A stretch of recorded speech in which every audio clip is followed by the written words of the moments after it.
Kapag tayo po sumasakay ng aeroplano, pakiramdam natin abot kamay na natin ang langit. Di ba? Tila isang katuparan ng matayog na pangarap. Yun nga lang, meron ilan na hanggang pangarap na lamang ang pagsakay ng aeroplano at pagtanaw sa kalupaan mula sa impapawid. Mabuti na lang at may mga mabubuting kalooban na tumutulong po sa iba. Tulad ng mga nagpasaya sa ilang differently abled at ipinaranas po sa kanilang makalipad sa ere. Sakay po ng ultralight plane. Narito po ang buong kwento niya.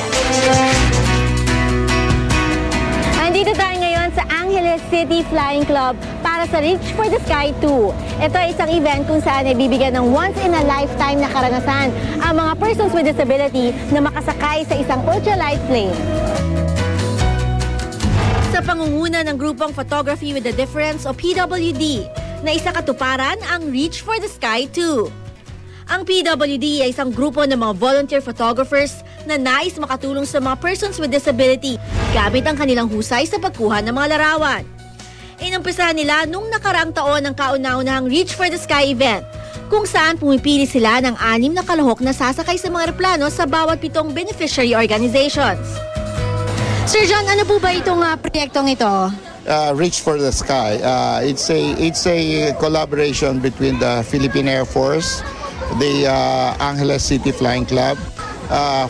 Parang binibigyan namin ng pagkakataon yung mga special children with special needs, the dream to fly, kaya nga Reach for the Sky. Bukod sa mabigyang katuparan ng pangarap ng mga bata na makalipad, layunin din ng event na ito na lalo pang mapalawak ang pangunawa ng nakararami tungkol sa mga persons with disability. Nagamit namin yung photography, yung photographs for an exhibit para magkaroon ng awareness para dun sa mga goals nila as organizations for those with disability.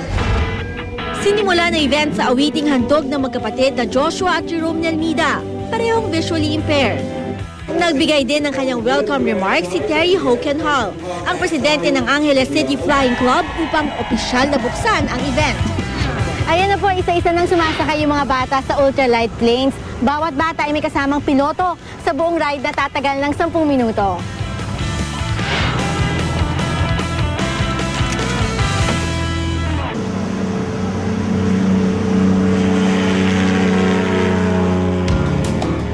Bukod sa mga ultralight planes, ipinasyal din ng Philippine Air Force ang ibang mga bata gamit ang kanilang Huey Chopper. At syempre, maging ako, hindi rin pinalagpas ang pagkakataon na makasakay sa isa sa mga cute na eroplanong ito.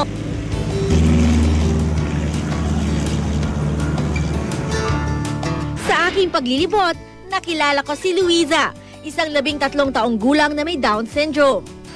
Luisa, anong naramdaman mo nung sumakay ka ng eroplano? Maslap. Hindi ka natakot? Hindi. First time mo ba? First time? First time?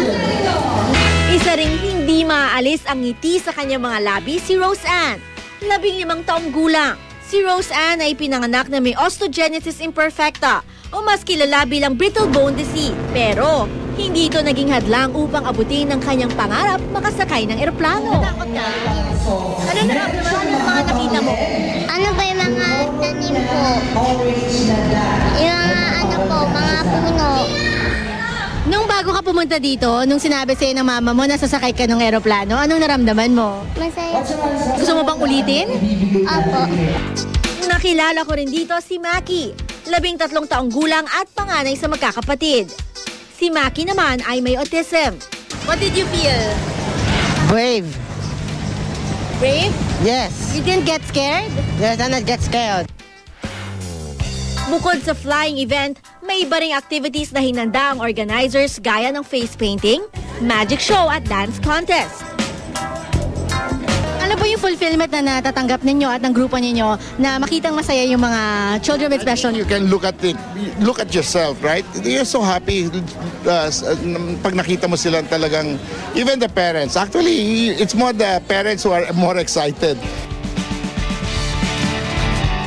Ang pangarap na makalipad at makasakay ng eroplano ay simple lamang para sa iba.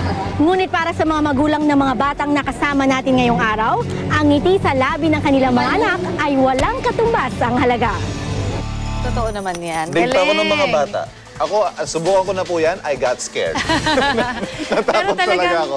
Partner, nakakatuwa. Nakakatuwa, no? oo. Gusto lang natin i-commend syempre yung mga grupong katulad nila no, na nagbibigay ng kanilang talento, ng oras para makapagpasaya po ng kapwa nila. But I have to admit it was such an experience. Kaya malaking bagay nga tulad ng nabanggit mo para sa magulang ng mga bata at din sa mga bata na yung 10 minutes na yon Yes, oo. na na-experience sila yon, sigurado tatatak sa kanila. Malaking bagay Lifetime sa memory kanila. yan for them. Happy memory.